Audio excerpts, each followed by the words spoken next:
ಪ್ರತಿಪಕ್ಷ ನಾಯಕ ರಾಹುಲ್ ಗಾಂಧಿ ಅವರು ಇವತ್ತು ದಿಲ್ಲಿಯಲ್ಲಿ ಒಂದು ಪ್ರೆಸ್ ಮೀಟ್ ಮಾಡಿದ್ರು. ಮತಗಳ್ಳತನದ ಆರೋಪ. ಎಚ್ ಫೈಲ್ಸ್ ಅಂತ ಹೆಸರಿಟ್ಟಿದ್ದಾರೆ ಇದಕ್ಕೆ. ಎಚ್ ಫೈಲ್ಸ್ ಅಂದರೆ ನೀವು ಹೈಡ್ರೋಜನ್ ಬಾಂಬಿನ ಫೈಲು ಅನ್ಕೊಳ್ಳೋಕ್ಕೂ ಅಡ್ಡಿ ಇಲ್ಲ, ಹರಿಯಾಣ ಫೈಲ್ಸ್ ಅನ್ನೋದಕ್ಕೂ ಅಡ್ಡಿ ಇಲ್ಲ. ಇದರ ಕಾನ್ಸಂಟ್ರೇಷನ್ ಇದ್ದದ್ದು, ಇಡೀ ಪತ್ರಿಕಾಗೋಷ್ಠಿಯ ಕಾನ್ಸಂಟ್ರೇಷನ್ ಇದ್ದದ್ದು 13 ತಿಂಗಳ ಹಿಂದೆ ನಡೆದಂಥ ಚುನಾವಣೆ. 13 ತಿಂಗಳಿಂದ ರಿಸಲ್ಟ್ ಬಂದಿದೆ. ಹರಿಯಾಣ ಚುನಾವಣೆಯ ಗೋಲ್ಮಾಲಿನ ವಿಷಯವನ್ನು ದೇಶದ ಮುಂದಿಡೋದಾಗಿತ್ತು. ಅಕ್ಟೋಬರ್ 5ನೇ ತಾರೀಕು ಕಳೆದ ವರ್ಷ ವೋಟಿಂಗ್ ಆಗಿತ್ತು. ಅಕ್ಟೋಬರ್ 11ಕ್ಕೇನೋ ರಿಸಲ್ಟ್ ಬಂದಿತ್ತು. ಆ ರಿಸಲ್ಟ್ನಲ್ಲಿ ಗೋಲ್ಮಾಲ್ ಆಗಿದೆ ಅಂತ 13 ತಿಂಗಳ ನಂತರ ರಾಹುಲ್ ಗಾಂಧಿಯವರ ಪತ್ರಿಕಾಗೋಷ್ಠಿ. ಆಳಂದ, ಮಹದೇವಪುರ ಇತ್ಯಾದಿ ಇತ್ಯಾದಿ ಆಯಿತು. ಹರಿಯಾಣದ ವಿಷಯದಲ್ಲಿ ಗಂಭೀರ ಆರೋಪಗಳಿದ್ದು 25 ಲಕ್ಷ ಮತಗಳ ಕಳ್ಳತನ ಆಗಿದೆ ಅಂತಿದ್ದಾರೆ ರಾಹುಲ್ ಗಾಂಧಿಯವರು. ಜೊತೆಗೆ ಬಿಹಾರದ ಒಂದು ಪರ್ಟಿಕ್ಯುಲರ್ ಗ್ರಾಮದ ಕೆಲವು ಜನರನ್ನು ಕರ್ಕೊಂಡು ಬಂದಿದ್ರು. ನಮ್ಮೂರಲ್ಲಿ ಒಂದು 180 ಓಟ್ಗಳು ಡಿಲೀಟ್ ಆಗಿದ್ದಾವೆ, 150 ಜನ ಹೊಸದಾಗಿ ಸೇರಬೇಕಾಗಿತ್ತು, ಸೇರಿಸಿಲ್ಲ, ಒಂದು 300 ಓಟ್ ಕಟ್ಟಾಗಿದ್ದಾವೆ ನಮ್ಮೂರಿನಲ್ಲಿ ಅಂತ ಹಳ್ಳಿಯ ಜನ ಹೇಳಿದ್ರು. ಆ ವಿಷಯಕ್ಕೆ ಆಮೇಲೆ ಬರ್ತೀನಿ. ಫಸ್ಟು ಹರಿಯಾಣದ ನೋಡೋಣಂತೆ. Hydrogen H files, hydrogen bomb ಅಂತ ಹೇಳಿದ್ರು. ಏನೇನು ತೋರಿಸಿದ್ರು? ಸಾಕ್ಷ್ಯಗಳನ್ನು ತೋರಿಸ್ತಾರೆ ಅವರು. ಬ್ರೆಜಿಲ್ನ ಮಾಡೆಲ್ ಒಬ್ಬಳ ಹೆಸರಿನಲ್ಲಿ 10 ಬೂತ್ನಲ್ಲಿ 22 ಸಲ ಮತದಾನ ಆಗಿದೆಯಂತೆ. 10 ಬೂತ್ನಲ್ಲಿ 22 ಸಲ ಮತದಾನ ಆಗಿದೆ. ಹರಿಯಾಣದ 2 ಕ್ಷೇತ್ರದಲ್ಲಿ ಒಬ್ಬ ಮಹಿಳೆ 223 ಸಲ ವೋಟ್ ಹಾಕಿದಾಳಂತೆ. ಒಬ್ಬ ಮಹಿಳೆ 223 ಸಲ. ಎಲೆಕ್ಷನ್ಗಿಂತ ಮೊದಲು 3.5 ಲಕ್ಷ ವೋಟ್ಗಳ ಡಿಲೀಟ್ ಆಗಿದಾವಂತೆ. ಇದನ್ನೆಲ್ಲ ಮಾಡಿಯೇ ಬಿಜೆಪಿಯವರು ಅಧಿಕಾರಕ್ಕೆ ಬಂದರು ಅಂತ ರಾಹುಲ್ ಗಾಂಧಿ ಅವರ ಆರೋಪ. ಉತ್ತರ ಪ್ರದೇಶದ ಪಂಚಾಯಿತಿಯಲ್ಲಿ ಸರ್ಪಂಚ್ ಆಗಿರೋನೊಬ್ಬ ಹರಿಯಾಣದಲ್ಲಿ ವೋಟ್ ಹಾಕಿದ್ದಾನಂತೆ. ಗಂಭೀರ ಆರೋಪ ಇದ್ದದ್ದು. ಎಲೆಕ್ಷನ್ ಕಮಿಷನ್ ಬಿಜೆಪಿಯವ್ರ ಜೊತೆ ಕೈ ಜೋಡಿಸಿ ಬಿಜೆಪಿಯವ್ರನ್ನ ಎಲೆಕ್ಷನ್ ಗೆಲ್ಲಿಸ್ತಾ ಇದೆ ಅನ್ನೋದು ಆರೋಪ. ನಾವು ಒಂದಷ್ಟು ಪಾಯಿಂಟ್ಸ್ ಹೇಳ್ಬಿಡ್ತೀನಿ ನಿಮ್ಗೆ ಏನೇನು ಮಾತಾಡಿದ್ರಿ ಇವತ್ತು ಅಂತ. ಮತಗಳ್ಳತನ ಮಾಡಿನೇ ಬಿಜೆಪಿಯವರು ಹರಿಯಾಣದಲ್ಲಿ ಅಧಿಕಾರಕ್ಕೆ ಬಂದಿದ್ದಾರೆ. ಎಲ್ಲ ಎಕ್ಸಿಟ್ ಪೋಲ್ಗಳು ಕಾಂಗ್ರೆಸ್ ಗೆಲ್ಲುತ್ತೆ ಅಂತ ಹೇಳಿದ್ವು. ಹರಿಯಾಣದಲ್ಲಿ 22,779 ಮತಗಳಿಂದ ಕಾಂಗ್ರೆಸ್ ಸೋತಿದೆ. 22,779 ಮತಗಳು. ಇಷ್ಟೇ ಓಟ. ಇದೊಂದು ಬೇರೆ ಲೆಕ್ಕಾಚಾರ. 8 ಕ್ಷೇತ್ರದಲ್ಲಿ ಹತ್ತಿರದ ಅಂದರೆ ಗ್ಯಾಪ್ ಕಡಿಮೆ ಇತ್ತು. ಆ 8 ಕ್ಷೇತ್ರ ಅಂತ ಸೋತಿದ್ದು ಒಟ್ಟು 22,779 ಮತಗಳಿಂದ ಅನ್ನೋ ಲೆಕ್ಕಾಚಾರ. ಡೀಟೇಲ್ಸಿಗೆ ಆಮೇಲೆ ಬರ್ತೀನಿ. 25 ಲಕ್ಷ ಮತಗಳ್ಳತನ ನಡೆದಿದೆ. 5,21,000 ನಕಲಿ ಮತದಾರರಿದ್ದಾರೆ. ಬ್ರೆಜಿಲ್ನ ಮಾಡೆಲ್ ಫೋಟೋ ಬಳಸಿ 22 ಕಡೆ ಅಕ್ರಮ ಮತದಾನ ಆಗಿದೆ. 223 ಮತದಾರರ ಹೆಸರಿನಲ್ಲಿ ಒಂದೇ ಫೋಟೋ ಬಳಸಲಾಗಿದೆ.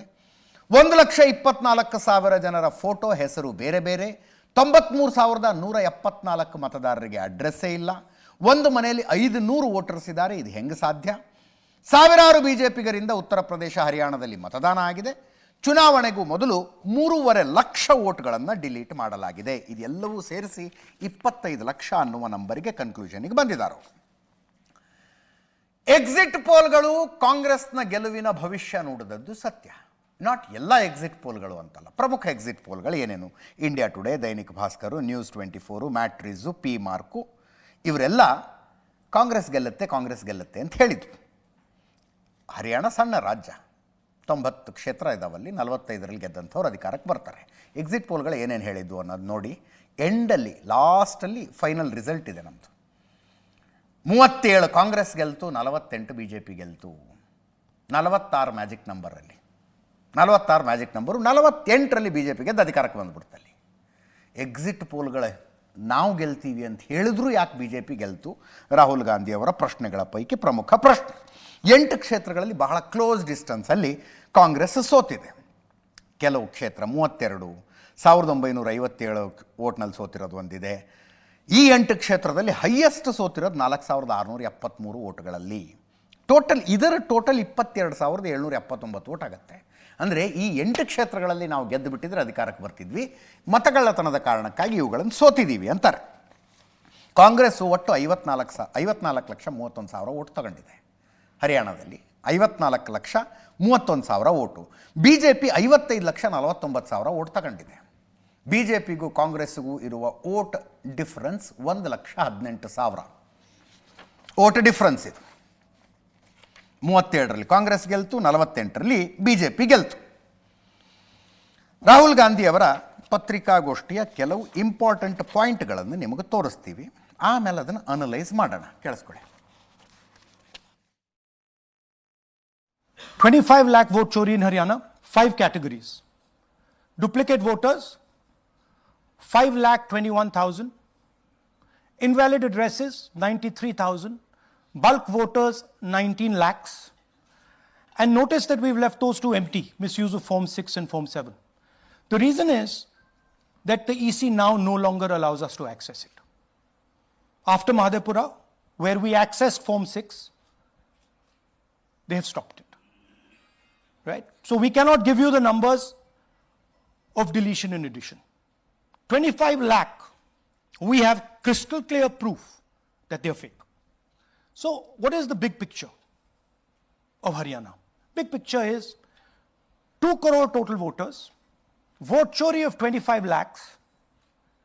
That means 1 in 8 voters in Haryana are fake. Right? That's 12.5%. And despite all this, the Congress party loses by 22,000 votes. Right? The end result was Congress lost the Haryana election by 22,000 votes. To give you a sense of how close it actually became. There are 8 seats here. These are the seats. If you add up the votes, 22,000 votes was the difference between us and them. Total difference in votes between Congress party and BJP, 1.18 lakh votes across the state. ವಿವರಗಳನ್ನು ಹೇಳಿದ್ರು. ನಾನು ಎಷ್ಟೋ ತನಕ ಏನು ಅಂಕಿ ಸಂಖ್ಯೆಗಳು ಹೇಳಿದ್ನಲ್ಲ, ಎಲ್ಲ ಅಂಕಿ ಸಂಖ್ಯೆಗಳನ್ನು ರಾಹುಲ್ ಗಾಂಧಿ ಅವರು ಹೇಳಿದ್ರು. ಅದರ ಜೊತೆಗೆ ಹರಿಯಾಣದ ಮುಖ್ಯಮಂತ್ರಿ ನಯಾಬ್ ಸಿಂಗ್ ಸೈನಿ ವೋಟಿಂಗ್ ಆದಮೇಲೆ ಪತ್ರಕರ್ತರ ಪ್ರಶ್ನೆ ಕೇಳಿದ್ರಂತೆ, ಸರ್ಕಾರ ಮಾಡ್ತೀರಾ ಅಂತ. ಮಾಡ್ತೀವಿ, ಅದಕ್ಕೆಲ್ಲ ವ್ಯವಸ್ಥೆ ಇದೆ ನಮ್ಮ ಹತ್ರ ಅಂದಿದ್ರಂತೆ. ಹಂಗಂದು ನಕ್ರಂತವರು. ಎಲ್ಲ ವ್ಯವಸ್ಥೆ ಅಂದ್ರೇ ಮತಗಳ್ಳತನ ಅಂತ ರಾಹುಲ್ ಗಾಂಧಿ ಅವರು ಹೇಳ್ತಾ ಇರೋದು. ಅದನ್ನು ಪ್ಲೇನು ಮಾಡಿದ್ರು ಅವರು. ಆವಾಗ ನಯಾಬ್ ಸಿಂಗ್ ಸೈನಿ ಹೇಳಿದ್ದು, ಅದನ್ನೊಂದು ಸಲ ಕೇಳಿಸ್ಕೊಳ್ಳಿ. मैंने शुरू से ये कहा है कि भारतीय जनता पार्टी एक तरफा सरकार बना रही है. हमारे पास सारी व्यवस्थाएं हैं, आप चिंता मत करिए. Now please notice the smile on his face. And please notice the word Vyavastha. What exactly is the Vyavastha that the Chief Minister of Haryana is talking about? This is 2 days after the election, when everybody is saying that the Congress party is sweeping the election, when every indicator is that the Congress party is going to win, all the polls, all the exit polls are saying it, and this gentleman is very sure and is smiling that the BJP has some Vyavastha that is going to show itself. ಒಂದಷ್ಟು ಸಾಕ್ಷ್ಯಗಳನ್ನು ಬಿಡುಗಡೆ ಮಾಡಿದ್ರು ಅಂತ ಹೇಳಿದ್ನಲ್ಲ. Brazilian model ಒಬ್ಬಳದ photo ಇದೆ ಅದರಲ್ಲಿ. ಒಬ್ಬ ಮಹಿಳೆಯ photo 223 ಕಡೆ ಇದೆಯಂತೆ. 223 ಕಡೆ ಆ ಮಹಿಳೆ ವೋಟ್ ಹಾಕಿದ್ದಾಳೆ ಅಂತಾರೆ ಇವರು. ಆ ಸಾಕ್ಷಿಗಳೇನೇನು ಅದನ್ನೊಂದು ಸಲ ನೋಡಿ. Who is this lady? Which state does she come from? What's her name? Can anyone try? Where is she from? Try. Give me some guesses. Is she from Haryana? You sure? You're absolutely sure she's not from Haryana? Okay, but she votes 22 times in Haryana. And she votes in 10 different booths in Haryana. And she's got multiple names. Seema, Sweetie, Saraswati, Rashmi, Vimla. She's a Brazilian model. That means that this is a centralized operation. That somebody fed this lady into the electoral list at a centralized level, not at the booth level. Just like Anand and just like Mahadevpura. And she is one of 25 lakh such records in Haryana. So here is an example. Fake photos. One photo, one assembly, 100 votes. This lady gets to vote 100 times in Haryana if she feels like. Why is she being allowed to vote 100 times? Why is a picture on 100 records? ये 2 polling booths की list है. she appears 223 times in 2 polling booths.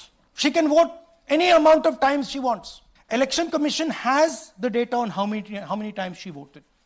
Election Commission needs to tell us how many times this lady, whose name we don't know, whose age we don't know, but we know she occurs 223 times in 2 booths.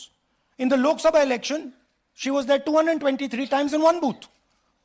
And then they decided to split it into 2 booths. So this is the reason Election Commission destroys CCTV footage. Because multiple times, the same person has the opportunity to vote. ಆರಂಭದಲ್ಲೇ ಹೇಳಿಲ್ವಾ, ರಾಹುಲ್ ಗಾಂಧಿಯವರ ಆರೋಪಗಳು ಬಹಳ ಗಂಭೀರವಾಗಿದ್ದಾವೆ. ಆದರೆ ಈ ಪತ್ರಿಕಾಗೋಷ್ಠಿಯ ಅಂತಿಮ ಗುರಿ ಚುನಾವಣೆಯಲ್ಲಿ ನಡೀತಾ ಇದೆ ಅಂತ ಅವರು ಹೇಳ್ತಾ ಇರುವ ಅಕ್ರಮಗಳನ್ನು ನಿಲ್ಲಿಸೋದಾಗಿದೆಯಾ ಅಥವಾ ಒಂದು ಪಬ್ಲಿಕ್ ಡಿಬೇಟನ್ನು ಹುಟ್ಟುಹಾಕೋದಾಗಿದೆಯಾ? ನನ್ನಂಥವ್ರಿಗೆ ಪ್ರಶ್ನೆ ಅದು ಬರುತ್ತೆ. ನಾಳೆ ಬಿಹಾರದಲ್ಲಿ ವೋಟಿಂಗ್ ಇದೆ, ಇವತ್ತು ಪತ್ರಿಕಾಗೋಷ್ಠಿ ಆಗಿದೆ. ಈ ಪ್ರಶ್ನೆ ಯಾಕೆ ಕೇಳ್ತಾ ಇದ್ದೀವಿ ಅಂದರೆ 13 ತಿಂಗಳ ಹಿಂದೆ ಬಂದಿರುವ ರಿಸಲ್ಟ್ ಇದು. ಎಲೆಕ್ಷನ್ ಕಮಿಷನ್ನು ಒಂದು ವೋಟರ್ ಲಿಸ್ಟನ್ನು ಫೈನಲ್ ಮಾಡಿದ ಮೇಲೆ ಅದರದ್ದೊಂದು ಡ್ರಾಫ್ಟ್ ತೆಗೆದು ಅದರ ಪ್ರಿಂಟೌಟನ್ನು ಪ್ರತಿ ಬೂತ್ ಮಟ್ಟದಲ್ಲೂ ಪೊಲಿಟಿಕಲ್ ಪಾರ್ಟಿಗಳಿಗೆ ಕೊಡುತ್ತೆ. ಎಲ್ಲ ರಾಜಕೀಯ ಪಕ್ಷಗಳಿಗೆ ಕೊಡುತ್ತೆ, ಅಧಿಕೃತ ರಾಜಕೀಯ ಪಕ್ಷಗಳಿಗೆ ಬೂತ್ ಮಟ್ಟದಲ್ಲಿ. ಅವುಗಳನ್ನು ನೋಡಿದ ರಾಜಕೀಯ ಪಕ್ಷಗಳು ಇಂತಿಂಥ ಮಿಸ್ಟೇಕ್ ಇದರಲ್ಲಿ ನೋಡಿ ಅಂತ ಎಲೆಕ್ಷನ್ ಕಮಿಷನ್ನಿನ ಗಮನಕ್ಕೆ ತರಬೇಕು. ಎಲೆಕ್ಷನ್ ಕಮಿಷನ್ ಅದನ್ನು ಕ್ರಾಸ್ ಚೆಕ್ ಮಾಡುತ್ತೆ.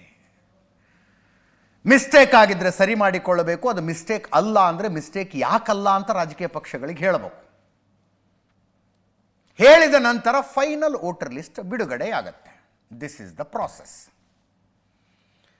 ಪೋಲಿಂಗ್ ನಡೀತಾ ಇರುವಾಗ, ವೋಟಿಂಗ್ ನಡೀತಾ ಇರುವಾಗ ಪ್ರತಿಯೊಂದು ಬೂತ್ನಲ್ಲೂ ಎಲ್ಲ ಅಭ್ಯರ್ಥಿಗಳ ಪರವಾಗಿ ಪೋಲಿಂಗ್ ಏಜೆಂಟರು ಕೂತ್ಕೊಂಡಿರ್ತಾರೆ.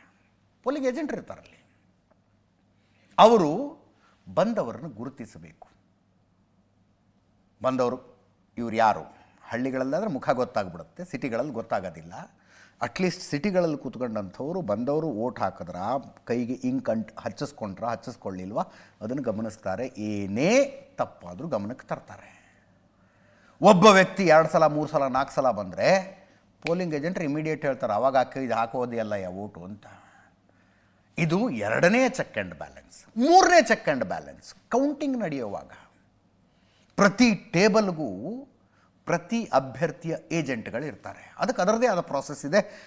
ಡೀಟೇಲಾಗಿ ಹೇಳ್ತಾ ಕೂತ್ಕೊಳ್ಳೋದು ಬೇಡ. ಅದು ಪ್ರತಿ ಏಜೆಂಟು ಕೂತ್ಕೊಂಡು ಸೈನ್ ಹಾಕ್ಬೇಕು ರೀ. ಅದಕ್ಕೆ ಫಾರ್ಮ್ 17 ಬರುತ್ತೆ, ಸೈನ್ ಹಾಕಬೇಕು. ಅದಾದ ಮೇಲೆ ರಿಸಲ್ಟ್ ಘೋಷಣೆ ಆಗುತ್ತೆ. ಘೋಷಣೆಯಾದ ರಿಸಲ್ಟಿಗೆ ಒಪ್ಪಿಗೆ ಇಲ್ಲದೆ ಹೋದರೆ ಒಂದು ಲಿಮಿಟೆಡ್ ಡೆಡ್ಲೈನ್ ಇರುತ್ತೆ. ಆ ಡೆಡ್ಲೈನ್ ಒಳಗಡೆ ಸೋತ ಅಭ್ಯರ್ಥಿ ಕೇಸ್ ಹಾಕಬಹುದು. ರೀಕೌಂಟಿಂಗ್ ಮಾಡಿ CCTV ಫುಟೇಜ್ ತೋರಿಸಿ ಹಾಕಬಹುದು. ಫಾರ್ ಎಕ್ಸಾಂಪಲ್ ಮಾಲೂರು, ಕರ್ನಾಟಕದ ಮಾಲೂರು ಎಷ್ಟು 270-280 ಓಟಲ್ಲಿ BJP ಕ್ಯಾಂಡಿಡೇಟ್ ಮಂಜುನಾಥ್ ಸೋತು ಬಿಟ್ಟಿದ್ದಾರೆ. ಅವರು ಕೇಸ್ ಹಾಕಿದ್ರು. ಹೈಕೋರ್ಟು ಮಾಲೂರಿನ ಶಾಸಕ ನಂಜೇಗೌಡರ ಆಯ್ಕೆಯನ್ನು ಅನೂರ್ಜಿತ ಮಾಡಿತು, ರೀಕೌಂಟಿಂಗ್ ಮಾಡಿ ಅಂತ. ಸುಪ್ರೀಂ ಕೋರ್ಟ್ಗೆ ಹೋಗಿದೆ, ಸುಪ್ರೀಂ ಕೋರ್ಟ್ ರೀಕೌಂಟಿಂಗ್ ಆರ್ಡರ್ ಕೊಟ್ಟಿದೆ. ಇನ್ನೇನು ಆಗುತ್ತೆ ರೀಕೌಂಟಿಂಗು. ಅಲ್ಲೂ CCTV ಫುಟೇಜ್ ಡಿಲೀಟ್ ಆಗಿಬಿಟ್ಟಿದ್ದಾವೆ, ಫುಟೇಜ್ ಇಲ್ಲ. ಅದು ನಿಯಮಬದ್ಧ ಪದ್ಧತಿ. ಎಲೆಕ್ಷನ್ ಈ ಪ್ರಾಸೆಸ್ ಬಗ್ಗೆ ಏನೇ ಅಬ್ಜೆಕ್ಷನ್ ಇದ್ದರೂ, ರಿಸಲ್ಟ್ ಬಗ್ಗೆ ಅಬ್ಜೆಕ್ಷನ್ ಇದ್ದರೂ ಎಲೆಕ್ಷನ್ ಕಮಿಷನ್ಗೆ ಅಫಿಡವಿಟ್ ಕೊಡಬೇಕು. ಫಿಕ್ಸ್ಡ್ ಫಾರ್ಮ್ಯಾಟ್ ಇರುತ್ತೊಂದು. ಆ ಫಾರ್ಮ್ಯಾಟ್ನಲ್ಲಿ ಅರ್ಜಿ ಸಲ್ಲಿಸಿ ಸೈನ್ ಹಾಕ್ಕೊಡ್ಬೇಕು. ಮಾಲೂರಿನಲ್ಲಿ ಸೋತ ಅಭ್ಯರ್ಥಿ ಮಂಜುನಾಥ್ ಅಫಿಡವಿಟ್ ಸಲ್ಲಿಸಿರೋದು ಅದೇ ಫಾರ್ಮ್ಯಾಟ್ನಲ್ಲಿ. ಆ ಫಾರ್ಮ್ಯಾಟ್ನಲ್ಲಿ ಅರ್ಜಿ ಸಲ್ಲಿಸಿದರೆ ಅದರ ಬಗ್ಗೆ ತನಿಖೆ ಆಗುತ್ತೆ. ರಾಹುಲ್ ಗಾಂಧಿಯವರಾಗಲಿ ಕಾಂಗ್ರೆಸ್ಸಿನ ಇನ್ಯಾರೋ ಆಗಲಿ ಆ ಫಾರ್ಮ್ಯಾಟ್ನಲ್ಲಿ ಅರ್ಜಿ ಸಲ್ಲಿಸೋದಕ್ಕೆ ತಯಾರಿಲ್ಲ. ಅವ್ರು ಹೇಳ್ತಾರೆ ಸಾಫ್ಟ್ ಕಾಪಿ ನಮಗೆ ಕೊಡಬೇಕು, CCTV ಫುಟೇಜ್ ಡಿಲೀಟ್ ಯಾಕಾಗಿದೆ, ಅದು ಇದು. ಆಯ್ತಪ್ಪ, ಎಲೆಕ್ಷನ್ ಕಮಿಷನ್ ಮೇಲೆ ನಿಮ್ಗೆ ನಂಬಿಕೆ ಹೊರಟೋಗ್ಬಿಟ್ಟಿದೆ, ಒಪ್ಕೊಳ್ಳೋಣ. ಸುಪ್ರೀಂ ಕೋರ್ಟ್ ಇದೆ. ನೆಕ್ಸ್ಟ್ ಏನು? ಸುಪ್ರೀಂ ಕೋರ್ಟಿಗೆ ಅರ್ಜಿ ಹಾಕ್ಬೇಕ್ರಿ. ಎಲೆಕ್ಷನ್ ಕಮಿಷನ್ ಇಷ್ಟೆಲ್ಲ ಗೋಲ್ಮಾಲ್ ಮಾಡಿ BJPನ ಗೆಲ್ಲಿಸ್ತಾ ಇದೆ, ನಾವು ಕೇಳಿರೋ ಇಂತಿಂಥ ಡಾಕ್ಯುಮೆಂಟ್ ಕೊಡ್ತಾ ಇಲ್ಲ ಅಂತ ಸುಪ್ರೀಂ ಕೋರ್ಟಿಗೆ ಹೋಗ್ಬೇಕು. ಹೋಗ್ತಿಲ್ಲ ಸುಪ್ರೀಂ ಕೋರ್ಟ್ಗೆ. ಇದನ್ನು ಜನ ಹೆಂಗೆ ಅರ್ಥ ಮಾಡ್ಕೋಬೇಕು? ಈಗ ಓಕೆ, ಮಹದೇವಪುರದ ವಿಷಯ ಪ್ರೆಸ್ ಮೀಟ್ನಲ್ಲಿ ಹೇಳಿದ್ರು. ಡೆಲ್ಲಿ ಪ್ರೆಸ್ ಮೀಟ್ನಲ್ಲಿ ಮಹದೇವಪುರ ಇಲ್ಲೇ ಇದೆ, ನಮಗೆ ಪಕ್ಕದಲ್ಲಿ ನಾವು 4-5 ಜನ ರಿಪೋರ್ಟರ್ ಕಳಿಸಿದ್ವಿ. ಒಂದೇ ಮನೆಯಲ್ಲಿ 45-50 ಜನ ಇದ್ದಾರಂತಪ್ಪ ವೋಟರ್ಸು, ಮನೆಯನ್ನು ಚೆಕ್ ಮಾಡಿ ಅಂತ. ಇಲ್ಲ, ಹಂಗಿಲ್ಲ. ಒಬ್ಬರದೇ 3 ಕಡೆ ವೋಟರ್ ID ಇದೆಯಂತೆ, 3 ಕಡೆ ವೋಟ್ ಹಾಕಿದಾರಂತೆ, ಚೆಕ್ ಮಾಡಿ ಅಂತ ಕಳಿಸಿದ್ವಿ. ಒಂದು ಅಪಾರ್ಟ್ಮೆಂಟಲ್ಲಿದ್ದಂಥ ವ್ಯಕ್ತಿ, ಅವರು ಒಂದೇ ಕಡೆ ವೋಟ್ ಹಾಕಿರೋದು, 3 ಕಡೆ ವೋಟ್ ಹಾಕಿದ್ದು ಪ್ರೂವ್ ಮಾಡಿದ್ರೆ ನೀವು ಏನು ಹೇಳ್ತಿರೋ ಕೇಳ್ತೀನಿ ಅಂತ ಅವ್ರು ಹೇಳಿದ್ರು. ಮಹಾದೇವಪುರದಂಥ ವಿಷಯವನ್ನು ನಾವು ಕ್ರಾಸ್ ಚೆಕ್ ಮಾಡ್ಬೋದು. ಈಗ ಹರಿಯಾಣದ ವಿಷಯವನ್ನು ಹರಿಯಾಣದ ಮಾಧ್ಯಮಗಳು ಕ್ರಾಸ್ ಚೆಕ್ ಮಾಡ್ತವೆ, ಹೋಗ್ತವೆ ಮನೆಗಳಿಗೆ, ಯಾವ ಅಡ್ರೆಸ್ಸು, ಯಾರಿದ್ದಾರೆ ಯಾರಿಲ್ಲ ಅಂತ ಹೋಗ್ತವೆ. ಬಟ್ ಜನಸಾಮಾನ್ಯರಿಗೆ ಬರ್ತಾ ಇರೋ ಪ್ರಶ್ನೆ, why are you not going to, ಅಂದರೆ ಎಲೆಕ್ಷನ್ ಕಮಿಷನಿಗೆ ಆ ಫಾರ್ಮ್ಯಾಟ್ ಪ್ರಕಾರ ಯಾಕೆ ಕಂಪ್ಲೇಂಟ್ ಕೊಡೋಕ್ಕೆ ತಯಾರಿಲ್ಲ? ಅಲ್ಲಿ ಒಂದು ಓತ್ ತಗೊಳ್ಬೇಕು. ನಾನು ಕೊಟ್ಟಿರುವ ದೂರಿನಲ್ಲಿ ಸಲ್ಲಿಸಲಾಗಿರುವ ಸಾಕ್ಷಿಗಳು ಸುಳ್ಳು ಅಂತಾದರೆ ನನ್ನ ಮೇಲೆ ಕ್ರಮ ಕೈಗೊಳ್ಳಿ ಅಂತ ಬರೆದು ಸೈನ್ ಹಾಕ್ಕೊಡ್ಬೇಕಲ್ಲಿ, ಬರೆದು ಸೈನ್ ಹಾಕ್ಕೊಡ್ಬೇಕು. ಮಹಾದೇವಪುರದ ವಿಷಯದಲ್ಲೂ ಕೊಡಲಿಲ್ಲ, ಆಳಂದ್ ವಿಷಯದಲ್ಲೂ ಕೊಡಲಿಲ್ಲ. ಮಹಾರಾಷ್ಟ್ರದಲ್ಲಿ ಆರೋಪ ಮಾಡಿದ್ರು. ಮಹಾರಾಷ್ಟ್ರದಲ್ಲಿ ಆ CSDS ಅನ್ನುವಂಥ ಒಂದು ಖಾಸಗಿ ಸರ್ವೆ ಏಜೆನ್ಸಿ ಕೊಟ್ಟಂಥ ನಂಬರ್ಗಳನ್ನು ಇಟ್ಕೊಂಡು ಆರೋಪ ಮಾಡಿದ್ರು. ಆ ಸರ್ವೆ ಏಜೆನ್ಸಿ ಇಲ್ಲ ನಾವೇ ಸ್ವಲ್ಪ ಹೊರಪಾಟ್ ಮಾಡ್ಕೊಂಡ್ಬಿಟ್ವಿ, ಎಡವಟ್ಟು ಮಾಡ್ಕೊಂಡ್ಬಿಟ್ವಿ, ವಿ ಆರ್ ಸಾರಿ ಅಂಥೇಳಿ ಅವ್ರು ಹಿಂದೆ ಸರಿದ್ಬಿಟ್ರು. ಅದಾದಮೇಲೆ ಈ ಆರೋಪಗಳು ಹಿಂದೆ ಸರಿದು ಹೋದವು. ಪ್ರಶ್ನೆ ಬರ್ತಾ ಇರೋದು ಇದು, ಯಾಕೆ ನಿಯಮದ ಪ್ರಕಾರ ಹೋಗ್ತಾ ಇಲ್ಲ? ಈಗ ಫಾರ್ ಎಕ್ಸಾಂಪಲ್ಲು ಎಲೆಕ್ಷನ್ ಬಾಂಡ್ ವಿಷಯದಲ್ಲಿ ಸುಪ್ರೀಂ ಕೋರ್ಟಿಗೆ ಹೋಯ್ತು ಕಾಂಗ್ರೆಸ್. ಕೇಂದ್ರ ಸರ್ಕಾರವನ್ನು ತಾರಾಮಾರ ಹೋಗಿತ್ರಿ ಸುಪ್ರೀಂ ಕೋರ್ಟು. ಎಲೆಕ್ಷನ್ ಬಾಂಡ್ ಸಿಸ್ಟಮ್ಮೇ ಕ್ಯಾನ್ಸಲ್ ಆಗಿಬಿಡ್ತು, ತಾರಾಮಾರ ಹೋಗಿದ್ರು ಅವ್ರನ್ನ. ಹಾಗೆ ಈ ವಿಷಯದಲ್ಲೂ ಹೋದರೆ ಎಲೆಕ್ಷನ್ ಕಮಿಷನ್ಗೆ ತಾರಾಮಾರ ಉಗಿಸಿ ಇದನ್ನ ಹರಿಯಾಣದ ಸರ್ಕಾರನೇ ವಜಾ ಮಾಡಿಸ್ಬಿಡ್ಬೋದು ಹರಿಯಾಣದ ಸರ್ಕಾರವನ್ನು. ಅದನ್ನು ಯಾಕೆ ಮಾಡ್ತಿಲ್ಲ ಅಂತ. ಈಗ ಒಬ್ಬ ವ್ಯಕ್ತಿ 3 ಕಡೆ ವೋಟ್ ಹಾಕ್ದ, 100 ಕಡೆ ವೋಟ್ ಹಾಕ್ದ, 223 ಕಡೆ ವೋಟ್ ಹಾಕಿದ್ದಾನೆ. ಅದು ಫೋಟೋ ಸೇಮ್ ಇರೋದು ಹೇಳೋದು, ಆ ಥರದ ಆರೋಪಗಳು ಇದ್ದಾವೆ. ಅಷ್ಟು 100 ಕಡೆ ವೋಟ್ ಹಾಕಿದ್ದು, ಇಷ್ಟು 100 ಕಡೆ ವೋಟ್ ಹಾಕೋದು. ಅದಕ್ಕಿರುವ ಶಾಶ್ವತ ಪರಿಹಾರ ಏನು? ವೋಟರ್ ID-ನ ಆಧಾರ್ ಕಾರ್ಡಿಗೆ ಲಿಂಕ್ ಮಾಡಿದ್ರೆ ಮುಗಿದೋಯ್ತು. ಆಧಾರ್ ನಂಬರಿಗೆ ಲಿಂಕ್ ಮಾಡಿದ್ರೆ ಮುಗಿದೋಯ್ತು. ಎಲ್ಲೆಲ್ಲಿ ಡುಪ್ಲಿಕೇಶನ್ ಇದಾವೆ ಎಲ್ಲ ಡಿಲೀಟ್ ಆಗಿಬಿಡ್ತವೆ, ಒಂದು ಕಡೆ ಅಷ್ಟೇ ಉಳ್ಕೊಳ್ಳುತ್ತೆ. ಅದನ್ನು ಮಾಡುವುದಕ್ಕೆ ಎಲೆಕ್ಷನ್ ಕಮಿಷನ್ ಹೊರಟಾಗ ವಿರೋಧ ಮಾಡಿದ್ದು ಕಾಂಗ್ರೆಸ್ಸು, ವಿರೋಧ ಮಾಡಿದ್ರು ಇವರು ಸುಪ್ರೀಂ ಕೋರ್ಟ್ನಲ್ಲಿ. ಅದನ್ನು ತೃಣಮೂಲ ಕಾಂಗ್ರೆಸ್ ವಿರೋಧ ಮಾಡ್ತು, ಇವರದ್ದೇ ಅಲಯನ್ಸು. ಸಮಸ್ಯೆಗೊಂದು ಶಾಶ್ವತ ಪರಿಹಾರ ಆಗ್ತಿರ್ಲಿಲ್ವಾ? ಶಾಶ್ವತ ಪರಿಹಾರ ಆಗ್ತಿತ್ತು ತಾನೇ. ಇಲ್ಲೊಂದು ವೋಟರ್ ID ಹೆಸರಿದೆ, ಅಲ್ಲೊಂದು ವೋಟರ್ ID ಹೆಸರಿದೆ, ಮತ್ತೊಂದು ಕಡೆ ವೋಟರ್ ID ಹೆಸರಿದೆ, ಇದರಲ್ಲೇ ಮಾಡ್ತಾರಲ್ಲ. ಬೇರೆ ಕಡೆ ಅವರು ಬಂದು ಹರಿಯಾಣದಲ್ಲಿ ವೋಟ್ ಹಾಕಿದ್ದಾರೆ ಅಂತ ಮುಗಿದೇ ಹೋಗ್ತಿತ್ತು, ಒನ್ಸ್ ಫಾರ್ ಆಲ್ ಮುಗಿದೇ ಹೋಗ್ತಿತ್ತು ಆ ಕೇಸು. ಬ್ರೆಜಿಲಿಯನ್ ಮಹಿಳೆಯ ಫೋಟೋ ಇದೆ ನೋಡಿ ಇಲ್ಲಿ ಅಂತ. ಇವೆಲ್ಲವೂ ಸರಿ ಆಗಬೇಕು ಅಂದರೆ ಎಲೆಕ್ಷನ್ ಕಮಿಷನ್ ಒಂದು SIR ಅಂತ ಮಾಡ್ತಾ ಇದೆ.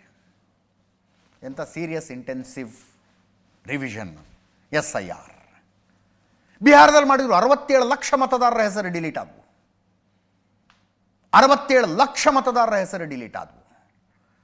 ಅದನ್ನು ಮಾಡ್ತೀವಿ ಅಂದರೆ ಒನ್ಸ್ ಅಗೇನ್ ವಿರೋಧ. ಮಾಡಬೇಡಿ, ಅದನ್ನು ಅಂತ ಮಾಡಬೇಡಿ. ಹಂಗೆ ಯಾಕೆ ಮಾಡ್ತೀರಿ? ಇದು ಅರ್ಥನೇ ಆಗೋದಿಲ್ಲ. ಒಂದು ಎಲೆಕ್ಷನ್ ಕಮಿಷನಿಗೆ ಫಾರ್ಮ್ಯಾಟ್ನಲ್ಲಿ ಕಂಪ್ಲೇಂಟ್ ಕೊಡಬೇಕು, ಆಗ್ತಿಲ್ಲ. ಸುಪ್ರೀಂ ಕೋರ್ಟ್ಗೊಂದು ಕೇಸ್ ಹಾಕಬೇಕು, ಆಗ್ತಿಲ್ಲ.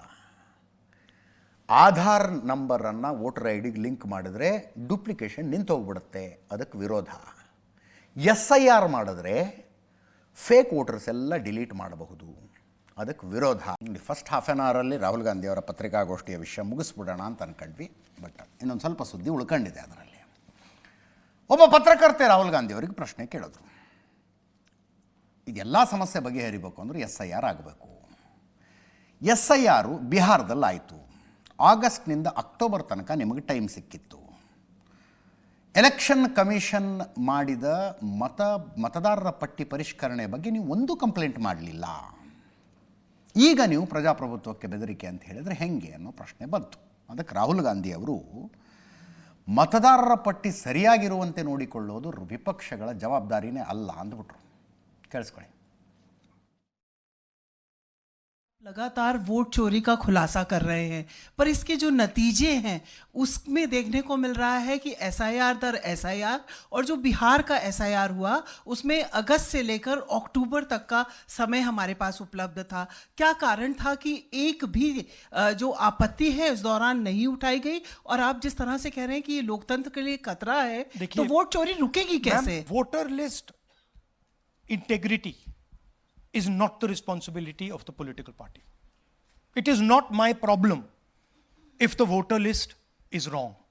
It is the election commission who has to guarantee voter list integrity. I can go and say, I think this is wrong, I think this is wrong. But the end authority is the election commission. What the election commission does is tries to put the onus on the parties to solve the problem. We cannot solve the problem. If you want us to solve the problem, give us the entire database, we'll solve the problem. Right? If you give us the entire database, 2 minute में हम ये सारे मतलब duplicates photo सब निकाल देंगे. But वो हमें डेटाबेस नहीं देते. कि आप लगातार ಡೇಟಾಬೇಸ್ ಕೊಡ್ತಿಲ್ಲ ಅಂದರೆ ಸುಪ್ರೀಂ ಕೋರ್ಟಿಗೆ ಹೋಗ್ಬೇಕಪ್ಪ. ಯಾಕೆ ಕೊಡ್ತಿಲ್ಲ ಇವರು? ನಾನು ರಾಹುಲ್ ಗಾಂಧಿಯವರು ಎತ್ತಿರುವ ಪ್ರಶ್ನೆಗಳು ಇನ್ವ್ಯಾಲಿಡ್ ಅಂತ ಹೇಳ್ತಾ ಇಲ್ಲ. ಸಮಸ್ಯೆಯನ್ನು ಬಗೆಹರಿಸುವ ಉದ್ದೇಶ ಇದೆಯಾ ಅಥವಾ ಜನರ ಮನಸ್ಸಿನಲ್ಲಿ ಸಂಶಯಗಳನ್ನು ಬಿತ್ತುವ ಉದ್ದೇಶ ಇದೆಯಾ ಅನ್ನೋದಷ್ಟೇ ನನ್ನ ಪ್ರಶ್ನೆ. ಡೇಟಾಬೇಸ್ ಕೊಡ್ತಿಲ್ಲ, ಕೇಸ್ ಹಾಕ್ಬೇಕು ಸುಪ್ರೀಂ ಕೋರ್ಟ್ಗೆ. ಡೇಟಾಬೇಸ್ ಕೊಡ್ತಿಲ್ಲ ನೋಡಿ ಇವರು ಅಂತ ಕರೆಸುತ್ತೆ ಸುಪ್ರೀಂ ಕೋರ್ಟು ಎಲೆಕ್ಷನ್ ಕಮಿಷನ್ನ. ಯಾಕೆ ಕೊಡ್ತಿಲ್ಲ ಅಂತ. ಆ ಪ್ರಶ್ನೆ ಬಂದದ್ದು ಬಿಹಾರದಿಂದ ಒಂದಷ್ಟು ಜನರನ್ನು, ಒಂದು ಹಳ್ಳಿ ಜನರನ್ನು ಕರ್ಕೊಂಬಂದಿದ್ರು. ನಮ್ಮ ಹಳ್ಳಿಲಿ 300 ವೋಟ್ ಕಟ್ಟಾಗಿದ್ದಾವೆ ಅಂತ. ಆಗಸ್ಟ್ನಿಂದ ಅಕ್ಟೋಬರ್ ತನಕ ಸಮಯ ಇತ್ತು. ಯಾರಾದರೂ ಮತದಾರರ ಹೆಸರುಗಳು ಡಿಲೀಟ್ ಆಗಿದ್ದರೆ, ಯಾರು ಸೇರಿಸ್ಬೇಕು ಅಂದವ್ರು ಸೇರಿಸೋದಕ್ಕಾಗ್ತಿಲ್ಲ ಅಂದರೆ ಆಗಸ್ಟ್ನಿಂದ ಅಕ್ಟೋಬರ್ ತನಕ ಸಮಯ ಇತ್ತು. ಯಾಕೆ ಮಾಡಲಿಲ್ಲ ಅಂದರೆ ರಾಹುಲ್ ಗಾಂಧಿ ಅವರು ವೋಟರ್ ಲಿಸ್ಟ್ನ ಇಂಟಿಗ್ರಿಟಿ ಕಾಪಾಡೋದು ನಮ್ಮ ಕೆಲಸನೇ ಅಲ್ಲ ಅಂದ್ಬಿಟ್ರು. ಇಂಟಿಗ್ರಿಟಿ ಕಾಪಾಡೋ, ಅರೆ ವಾಟ್ ಈಸ್ ಎಲೆಕ್ಷನ್ ಕಮಿಷನ್ ರೀ? ಕೇಂದ್ರ ಚುನಾವಣಾ ಆಯೋಗ ಅಂದ್ರೆ ಏನು? ಅಲ್ಲಿ 3 ಜನ ಎಲೆಕ್ಷನ್ ಕಮಿಷನರ್ಸ್ ಇರ್ತಾರೆ. ಡೆಪ್ಯುಟೇಷನ್ ಮೇಲೆ ಬೇರೆ ಬೇರೆ ಡಿಪಾರ್ಟ್ಮೆಂಟ್ನಿಂದ ಹೋಗಿ ದಿಲ್ಲಿ ಆಫೀಸ್ನಲ್ಲಿ ಕೂತ್ಕೊಂಡು ಕೆಲಸ ಮಾಡೋ ಒಂದಷ್ಟು ಸಿಬ್ಬಂದಿ ಇರ್ತಾರೆ. ಅದು ಬಿಟ್ಟರೆ ಎಲೆಕ್ಷನ್ ಮೆಕ್ಯಾನಿಸಮ್ ಅಂತ ಬಂದರೆ ಹ್ಯಾಂಡಲ್ ಮಾಡೋರು ಯಾರು? ಆಯಾ ರಾಜ್ಯದಲ್ಲಿ ಆಯಾ ರಾಜ್ಯ ಸರ್ಕಾರಗಳಿಗೆ ಸೇವೆ ಮಾಡ್ತಾ ಇರುವಂಥ ಸರ್ಕಾರಿ ನೌಕರರು ಅವರೇ ಮಾಡೋದನ್ನ. ಈಗ ರಾಹುಲ್ ಗಾಂಧಿಯವರು ಮಹದೇವಪುರದ ಪ್ರಶ್ನೆ ಎತ್ತಿದಾಗ ನಮ್ಮ ಕೆ ಎನ್ ರಾಜಣ್ಣ ಅವ್ರು ಏನಂದರು? ನಮ್ಮದೇ ಸರ್ಕಾರದಲ್ಲಿ ಆಗ್ತಿತ್ತಲ್ಲಪ್ಪ, ನಮ್ಮದೇ ಅಧಿಕಾರಿಗಳು ವೋಟರ್ ಲಿಸ್ಟ್ ಮಾಡ್ತಾಯಿದ್ರು, ಅವಾಗ ನಾವೇನು ಮಲ್ಕೊಂಡಿದ್ವಾ ಅಂದ್ಬಿಟ್ರು. ಅವರು ವಜಾ ಆಗ್ಬಿಟ್ರು ಸಚಿವ ಸಂಪುಟದಿಂದ. ಬಟ್ ರಾಜಣ್ಣ ಕೇಳಿದ ಪ್ರಶ್ನೆ ಇನ್ವ್ಯಾಲಿಡ್ ಅಲ್ಲ. ಯಾರು ಮಾಡ್ತಾರೆ ವೋಟರ್ ಲಿಸ್ಟು? ರಾಜ್ಯ ಸರ್ಕಾರಿ ನೌಕರರು ಮಾಡ್ತಾರೆ. ಕ್ಷೇತ್ರಗಳ ಮಟ್ಟದಲ್ಲಿ ಗೋಲ್ಮಾಲ್ಗಳ ನಡೆಯೋದೇ ಇಲ್ಲ ಅಂತ ಹೇಳಿದ್ರೆ ಮೂರ್ಖತನ ಅದು. ಯಾವ್ಯಾವ ಕ್ಷೇತ್ರದಲ್ಲಿ ಯಾವ್ಯಾವ ನಾಯಕನಿಗೆ, ಯಾವ್ಯಾವ ಪಕ್ಷದ ಲೀಡರ್ಗಳಿಗೆ ಮಜಲ್ ಪವರ್ ಇದೆಯೋ ಅವರು ಇದನ್ನೆಲ್ಲ ಮಾಡೋ ಪ್ರಯತ್ನ ಮಾಡ್ತಾರೆ. ಇದನ್ನು ದೆಹಲಿಯಲ್ಲಿ ಕುಳಿತ ಕೇಂದ್ರ ಚುನಾವಣಾ ಆಯೋಗ, ಚುನಾವಣಾ ಆಯುಕ್ತರುಗಳು ಒಂದು ಪಕ್ಷಕ್ಕೆ ಸಹಾಯ ಮಾಡುವುದಕ್ಕಾಗಿ ಮಾಡ್ತಾ ಇದ್ದಾರೆ ಅನ್ನೋದನ್ನು ಹೆಂಗೆ ಪ್ರೂವ್ ಮಾಡ್ತೀರಿ? ತನಿಖೆಗೆ ಎಲೆಕ್ಷನ್ ಕಮಿಷನ್ ಡೇಟಾಬೇಸೇ ಕೊಡ್ತಿಲ್ಲ. ಡೇಟಾಬೇಸ್ ಬೇಕು ಅಂತ ಅಪ್ಲಿಕೇಶನ್ಗೆ ಒಂದು ಫಾರ್ಮ್ಯಾಟ್ ಇದೆ. ಆ ಫಾರ್ಮ್ಯಾಟ್ನಲ್ಲಿ ಯಾಕೆ ಕೊಡ್ತಿಲ್ಲ ಅಪ್ಲಿಕೇಶನ್ನು? ಯಾಕಂದ್ರೆ ಅಲ್ಲಿ ಓತು ತಗೋಬೇಕು. ಇದರ ಬಗ್ಗೆ ಈ ಮುಂಚಿನ ಡಿಬೇಟ್ನಲ್ಲಿ ಕಾಂಗ್ರೆಸ್ನ ವಕ್ತಾರರು ಅಂದ್ಬಿಟ್ರು, ಅಲ್ರಿ ಒಬ್ಬ ವಿಪಕ್ಷ ನಾಯಕ ಕೇಳ್ತಾ ಇರೋದು, ಅದನ್ಯಾಕೆ ಬರೆದು ಕೊಡ್ಬೇಕು ಅವರು? ವಿಪಕ್ಷ ನಾಯಕ ಪ್ರೆಸ್ ಮೀಟ್ನಲ್ಲಿ ಕೇಳಿದ್ದಾರೆ ಅಂದರೆ ಎಲೆಕ್ಷನ್ ಕಮಿಷನ್ ಆ ಪ್ರೆಸ್ ಮೀಟ್ನಲ್ಲಿ ಎತ್ತಲಾದಂಥ ಪ್ರಶ್ನೆಗಳನ್ನು ನೋಡ್ಕೊಂಡು ಅವರಾಗಲಿ ಉತ್ತರ ಕೊಡಬೇಕು ಅಂತ. ಬಟ್ ಮಾತೆತ್ತಿದ್ರೆ ಸಂವಿಧಾನದ ಅಡಿಯಲ್ಲಿ ಕೆಲಸ ಮಾಡುವಂಥ ಎಲೆಕ್ಷನ್ ಕಮಿಷನ್ನು, ಆ ಸಂವಿಧಾನದ ಅಡಿಯಲ್ಲಿ ಒಂದು ನಿಯಮ ಅಂತ ರೂಪಿಸಲಾಗಿದೆ, ಆ ನಿಯಮಗಳು ನಮಗೆ ಅಪ್ಲೈ ಆಗೋದಿಲ್ಲ ಅಂದ್ಬಿಟ್ರೆ ಇದು ಹೆಂಗಿದು ಲೆಕ್ಕಾಚಾರ? ಅರ್ಥ ಆಗ್ತಿಲ್ಲ. ಹೆಂಗೆ ಲೆಕ್ಕ? ಬೇಸಿಕಲಿ ಪ್ರಶ್ನೆ ಇಷ್ಟು, ಏನು ಸಮಸ್ಯೆ? ಅದೊಂದು ಅಫಿಡವಿಟ್ ಕೊಟ್ಟು ನಮಗೆ ಇಂತಿಂಥ ಡೇಟಾ ಬೇಕು, ಈ ರೀತಿಯಾಗಿ ನೀವು ಗೋಲ್ಮಾಲ್ ಆಗಿದೆ ಅಂತ ನಮಗೆ ಸಂಶಯ ಇದೆ ಅಂತ ಬರೆದು ಕೊಡೋಕ್ಕೆ ಏನು ಸಮಸ್ಯೆ? ಆವಾಗಲೂ ಕೊಡದೇ ಇದ್ರೆ ಸುಪ್ರೀಂ ಕೋರ್ಟ್ ಇದೆ ರೀ. ಎಲೆಕ್ಟ್ರಲ್ ಬಾಂಡ್ಗಳನ್ನು ರದ್ದು ಮಾಡಿಸ್ಲಿಲ್ವಾ ವಿಪಕ್ಷಗಳೆಲ್ಲ ಹೋಗಿ ಸುಪ್ರೀಂ ಕೋರ್ಟ್ಗೆ ಹೋಗಿ? ಹಂಗೆ ಹರಿಯಾಣದ BJP ಸರ್ಕಾರನೇ ರದ್ದು ಮಾಡಿಬಿಡ್ಬೋದಲ್ಲ. 25 ಲಕ್ಷ ಮತಗಳ ತನ ಅಂದರೆ ತಮಾಷೆನಾ? ಅದು ತಮಾಷೆನಾ? ಅಂಥದ್ದೊಂದು ಗೋಲ್ಡನ್ ಅಪಾರ್ಚುನಿಟಿ ಬಿಟ್ಟು ನಾಳೆ ಬಿಹಾರದಲ್ಲಿ ವೋಟಿಂಗ್ ಇರುವಾಗ ಇವತ್ತು ಪತ್ರಿಕಾಗೋಷ್ಠಿ ಮಾಡಿ, ಆ ಪತ್ರಿಕಾಗೋಷ್ಠಿಯಲ್ಲಿ SIR ನೀವು ಯಾಕೆ ಕ್ವಶನ್ ಮಾಡಲಿಲ್ಲ ಅಂತ ಕೇಳಿದ್ರೆ ಅದು ನಮ್ಮ ಕೆಲಸ ಅಲ್ಲ ಅಂಥೇಳಿ BJPಯವರು ಹೇಳ್ತಾ ಇದ್ದಾರೆ. ಬಿಹಾರದಲ್ಲಿ ಸೋಲಿನ ಭಯ ಇದೆ ಇವರಿಗೆ, ಅದಕ್ಕೆ ಹಿಂಗೆಲ್ಲ ಮಾತಾಡ್ತಿದ್ದಾರೆ ಅಂತ ಕಿರಣ್ ರಿಜಿಜು ಪ್ರೆಸ್ ಮೀಟ್ ಮಾಡಿದ್ರು. ಕೇಳಿಸ್ಕೊಳ್ಳಿ. बिहार में 2 दिन बाद पोलिंग होगा और उससे हट करके हरियाणा का कहानी सुना रहे थे. इससे साफ मालूम हो गया कि बिहार में तो कुछ बचा नहीं है, इसलिए ध्यान को भटकाने के लिए हरियाणा के इशू को लेके आ रहे हैं. और कुछ विदेशी महिला का नाम जिक्र कर रहे थे। वो अब चुनाव के समय वो विदेश जाता है, पार्लियामेंट चलते समय राहुल गांधी छुपके से कंबोडिया निकल जाता है, थाईलैंड निकल जाता है। बिहार में चुनाव प्रचार चल रहा है, वो कोलंबिया चले गए। तो वो विदेश जाते रहते हैं, तो उसको विदेश से जो उसको प्रेरणा मिलता है उसको लेकर के उसके कुछ टीम है वो क्या। दूसरा, बार बार राहुल गांधी बोलते हैं वो एटम बम फूटने वाला है। इनका एटम बम कभी फटता क्यों नहीं है? ये कोई विषय को लेकर के गंभीरता से आता नहीं, बोलते कि हाइड्रोजन बम फटेगा। बार बार चुनाव हारने का बाद भी सबक नहीं सीखते हैं। कांग्रेस के कई नेता हमसे मिले हैं, बहुत दुखी है। वो कह रहे हैं कि राहुल गांधी जब तक उनका नेता रहेगा कांग्रेस जीत नहीं सकते हैं। हमारे वहां के हरियाणा के मुख्यमंत्री ने एक लाइन कहा कि हम चुनाव जीतेंगे, हमारा अच्छा व्यवस्था है। व्यवस्था मतलब क्या है? बीजेपी, हमारा डिसिप्लिन, हमारा काडर, हमारा जो कार्यकर्ता, हमारा नेता का समर्पण, हमारा कार्यकर्ताओं का त्याग, ये है हमारा व्यवस्था, ये है हमारा ताकत। इसी से हम विश्वास से कहते हैं कि हम चुनाव जीतेंगे। हम 24 घंटे दौड़ते रहते हैं। मैंने भी अपना जिंदगी में 3-3, 4-4 महीने गांव घर नहीं देखे हुए अलग अलग जगह में पैदल चलते थे। ये हम लोग का सिस्टम है बीजेपी का, ये हमारा व्यवस्था है। ರಾಹುಲ್ ಗಾಂಧಿ ಎತ್ತಿದ ಪ್ರಶ್ನೆಗಳು ಬಿ ಜೆ ಪಿಗಾಗಿರಲಿಲ್ಲ, ಎಲೆಕ್ಷನ್ ಕಮಿಷನ್ಗಾಗಿತ್ತು. ಬಿ ಜೆ ಪಿಯವರೇನು ಮುಂಗಾಲು ಪುಟಿಗೆಲ್ಲಿ ಉತ್ತರ ಕೊಡಬೇಕಾಗಿಲ್ಲ. ಅದಕ್ಕೆ ಎಲೆಕ್ಷನ್ ಕಮಿಷನ್ ಏನು ಹೇಳುತ್ತೆ? ಇದು ಸ್ಟೇಟ್ಮೆಂಟ್. ಇದು ಹರಿಯಾಣ ಚುನಾವಣೆಗೆ ಸಂಬಂಧಿಸಿ 22 ಕಂಪ್ಲೇಂಟ್ಗಳು ಬಂದಿವೆ ಅಷ್ಟೇ. ಮತದಾರರ ಪಟ್ಟಿ ಸಂಬಂಧ ಈವರೆಗೆ ಯಾವುದೇ ದೂರು ಬಂದಿಲ್ಲ.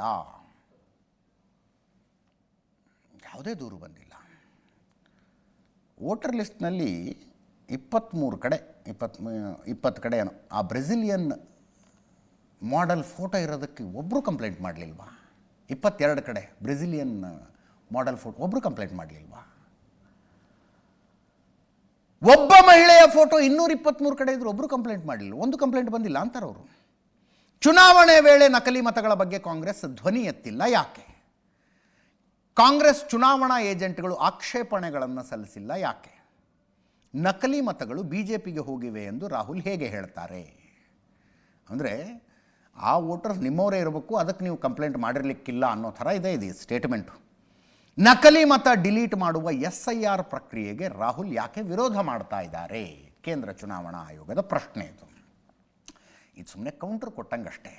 ಚುನಾವಣಾ ಆಯೋಗದ ಬಗ್ಗೆ ಗಂಭೀರ ಪ್ರಶ್ನೆಗಳನ್ನು ಅವರು ಎತ್ತಿದ್ದಾರೆ. ಒಂದು, ಸಂವಿಧಾನಾತ್ಮಕ ಸಂಸ್ಥೆ ಪ್ರಶ್ನಾತೀತ ಅಂತ ಹೇಳ್ತಾ ಇಲ್ಲ ನಾವು. ಪ್ರಶ್ನೆ ಮಾಡಬಹುದು, ಆದರೆ ಅದರ ಕ್ರೆಡಿಬಿಲಿಟಿಗೆ ಅಂಟಿಸುವ ಕಳಂಕ ಇದೆಯಲ್ಲ, ಆ ಕಳಂಕ ಶಾಶ್ವತವಾಗಿ ಉಳ್ಕೊಂಡ್ಬಿಡುತ್ತೆ. ಇವತ್ತು ನಾಳೆ ನಾಡಿದ್ದಿನ ರಾಜಕೀಯಕ್ಕಾಗಿ ಅದನ್ನು ಮಾಡಬಾರ್ದು. ಇವತ್ತು ನಾಳೆ ನಾಡಿದ್ದಿನ ರಾಜಕೀಯಕ್ಕಾಗಲ್ಲ ಅದು. ರಾಜಕೀಯ ಪಕ್ಷಗಳು, ರಾಹುಲ್ ಗಾಂಧಿ, ಮೋದಿ, BJP, ಕಾಂಗ್ರೆಸ್ಸು, ಇವೆಲ್ಲ ಸ್ಟ್ರಾಂಗ್ ಇರಲಿ ವೀಕ್ ಇರಲಿ, ಎಲೆಕ್ಷನ್ ಕಮಿಷನ್ ಮಾತ್ರ ನಡ್ಕೊಂಡು ಹೋಗೋದೆ. ಸಂವಿಧಾನದ ಅಂಗ ಅದು. ಪ್ರಜಾಪ್ರಭುತ್ವ ಇರುವ ತನಕ ಎಲೆಕ್ಷನ್ ಕಮಿಷನ್ ಇರುತ್ತೆ, ಅದು ಕೆಲಸ ಮಾಡ್ಕೊಂಡು ಹೋಗ್ಬೇಕು. ಚುನಾವಣಾ ಹಿನ್ನಡೆಯ ಕಾರಣಕ್ಕಾಗಿ ಆರೋಪಗಳನ್ನು ಮಾಡೋ ಹಂಗಾಗಬಾರ್ದು. ಈಗ ಇದೇ ಎಲೆಕ್ಷನ್ ಕಮಿಷನ್ನು, ಇದೇ ಮಾದರಿಯ ವೋಟಿಂಗು ಕರ್ನಾಟಕದಲ್ಲಿ 136 ಗೆದ್ದರು ಕಾಂಗ್ರೆಸ್ನವರು, 136. ಅಲ್ಲಿ ಪ್ರಜಾಪ್ರಭುತ್ವದ ಗೆಲುವು ಅಂದ್ಬಿಡೋದು. ತೆಲಂಗಾಣ ಗೆದ್ದರು, ಪ್ರಜಾಪ್ರಭುತ್ವದ ಗೆಲುವು. ಈ ದಾರಿಯ ಮೂಲಕ BJPಯನ್ನು ಗೆಲ್ಲಿಸಬಹುದು ಆಗಿದ್ದರೆ ಕರ್ನಾಟಕದಲ್ಲೂ ಗೆಲ್ಲಿಸಬಹುದಾಗಿತ್ತು. ನರೇಂದ್ರ ಮೋದಿ ಹಾದಿ ಬೀದಿಯೆಲ್ಲ ಓಡಾಡ್ಬಿಟ್ರು ಪ್ರಚಾರಕ್ಕೆ. 66ಕ್ಕೆ ನಿಂತ್ಕೊಳ್ತು BJP, ಹಾದಿ ಬೀದಿ ಓಡಾಡ್ಬಿಟ್ರು. ತೆಲಂಗಾಣ ಏನು ಮಾಡೋಕ್ಕಾಗಲಿಲ್ಲ. ತಮಿಳುನಾಡು BJP ಕತೆ ಗೊತ್ತು ನಮಗೆ, ಕೇರಳ BJP ಕತೆ ಗೊತ್ತು. ವೆಸ್ಟ್ ಬೆಂಗಾಲ್ನಲ್ಲಿ ಗೆದ್ದೇ ಬಿಟ್ರು BJP ಅವರು ಅನ್ನೋ ಮಾಹೋಲ್ ಕ್ರಿಯೇಟ್ ಆಗಿತ್ತು. 77ಕ್ಕೆ ಬಂದು ನಿಂತ್ಕೊಳ್ತು BJP. ತೃಣಮೂಲ ಕಾಂಗ್ರೆಸ್ ಮಮತಾ ಬ್ಯಾನರ್ಜಿ ಗೆಲುವಿನ ಧ್ವಜ ನೆಟ್ಟರಲ್ಲಿ. ಈ ಮಾರ್ಗ ಹರಿಯಾಣದಂಥ ಸಣ್ಣ ರಾಜ್ಯವನ್ನು ಗೆಲ್ಲಬಹುದು ಅನ್ನೋದಾಗಿದ್ದರೆ ಪಶ್ಚಿಮ ಬಂಗಾಳ ಗೆದ್ಕೊಂಡ್ಬಿಡಬಹುದಾಗಿತ್ತು ಅಂತ. ಅಂದರೆ ಇವೆಲ್ಲ ತಾರ್ಕಿಕವಾದ ಪ್ರಶ್ನೆಗಳನ್ನು ಕೇಳ್ತಾ ಇದ್ದೀನಿ ನಾನು. ಈ ಮಾರ್ಗದ ಮೂಲಕ ಚುನಾವಣೆಗಳನ್ನು ಗೆಲ್ಲಬಹುದು ಅನ್ನೋದಾಗಿದ್ದರೆ ಲೋಕಸಭಾ ಎಲೆಕ್ಷನ್ನಲ್ಲಿ ಮೆಜಾರಿಟಿಗೆ ಕೊರತೆ ಮಾಡ್ಕತ್ತಿತ್ತ ಬಿ ಜೆ ಪಿ? ಮೆಜಾರಿಟಿಗೆ 2014 ಫುಲ್ ಮೆಜಾರಿಟಿ, 2019 ಫುಲ್ ಮೆಜಾರಿಟಿ, 2024ಕ್ಕೆ ಮೆಜಾರಿಟಿ ಇಲ್ಲ. ನರೇಂದ್ರ ಮೋದಿ ತಮ್ಮ ಪೊಲಿಟಿಕಲ್ ಕರಿಯರ್ನಲ್ಲಿ ಫಾರ್ ದ ಫಸ್ಟ್ ಟೈಮ್ 25 ವರ್ಷಗಳಲ್ಲಿ ಫಾರ್ ದ ಫಸ್ಟ್ ಟೈಮ್ ಸಂಪೂರ್ಣ ಬಹುಮತ ಇಲ್ಲದ ಸರ್ಕಾರ ನಡೆಸ್ತಾ ಇದ್ದಾರೆ. ಬಹುಮತ ಇಲ್ಲದೆ ಇರೋ ಸರ್ಕಾರ ಯಾವತ್ತೂ ನಡೆಸಿಲ್ಲ ಅವರು. ಗುಜರಾತ್ ಮುಖ್ಯಮಂತ್ರಿ ಆಗಿದ್ದಾಗಲೂ ನಡೆಸಿಲ್ಲ, 2 ಸಲ ಪ್ರಧಾನಮಂತ್ರಿ ಆದ ಮೇಲೂ ನಡೆಸಿಲ್ಲ, ಈಗ ನಡೆಸ್ತಾ ಇದ್ದಾರೆ. ಮತಗಳ್ಳತನದಿಂದ ಗೆಲ್ಲಬಹುದು ಅನ್ನೋದಾಗಿದ್ದರೆ, ಅಂದರೆ ಜನಸಾಮಾನ್ಯರಲ್ಲಿರುವ ತಾರ್ಕಿಕ ಪ್ರಶ್ನೆಗಳನ್ನು ಕೇಳ್ತಾ ಇದ್ದೀನಿ. ಮತಗಳ್ಳತನದಿಂದ ಗೆಲ್ಲಬಹುದು ಅನ್ನೋದಾಗಿದ್ದರೆ ಲೋಕಸಭಾ ಚುನಾವಣೆಯಲ್ಲಿ ಮೆಜಾರಿಟಿಗೆ ಕೊರತೆ ಆಗ್ತಿತ್ತು, 240ಕ್ಕೆ ಯಾಕೆ ಬರ್ತಿತ್ತು ಬಿ ಜೆ ಪಿ?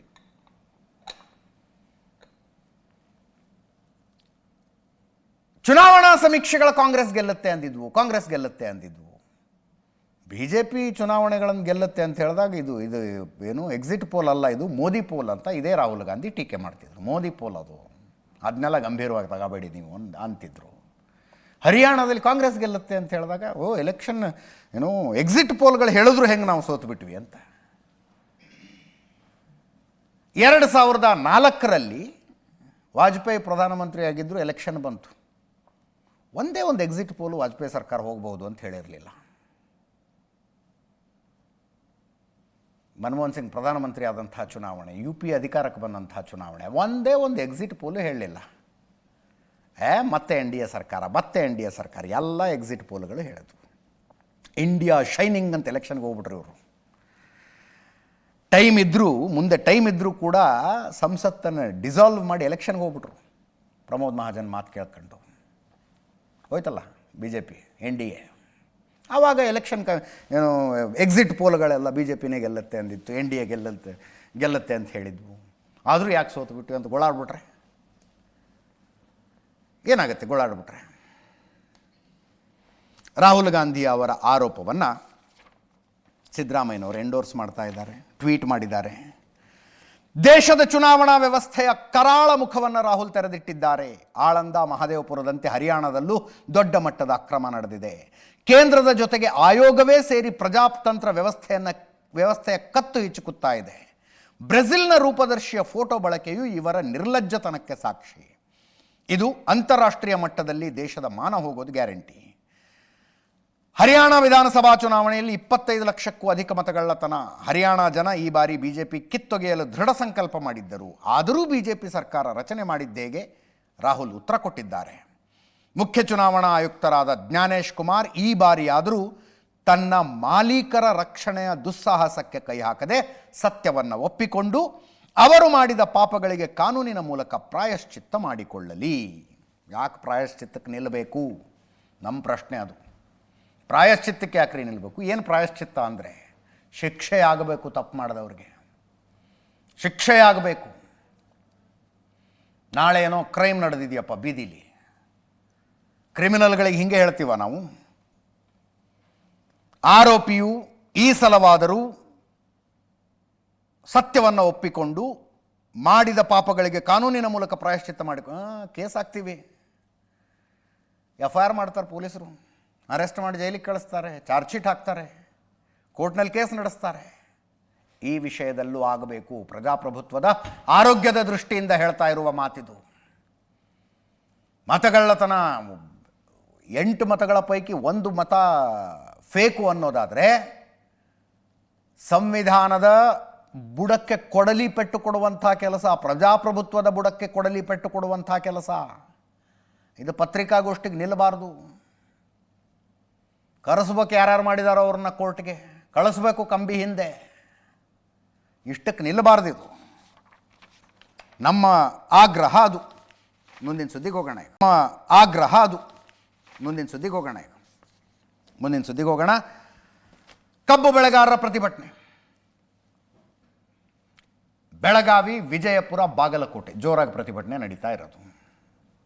3 ಜಿಲ್ಲೆಗಳಿಗೆ ಒಬ್ಬೊಬ್ಬ ಸಚಿವರನ್ನು ರಾಜ್ಯ ಸರ್ಕಾರ ಸಂಧಾನಕ್ಕಾಗಿ ನಿಗದಿಪಡಿಸಿತ್ತು.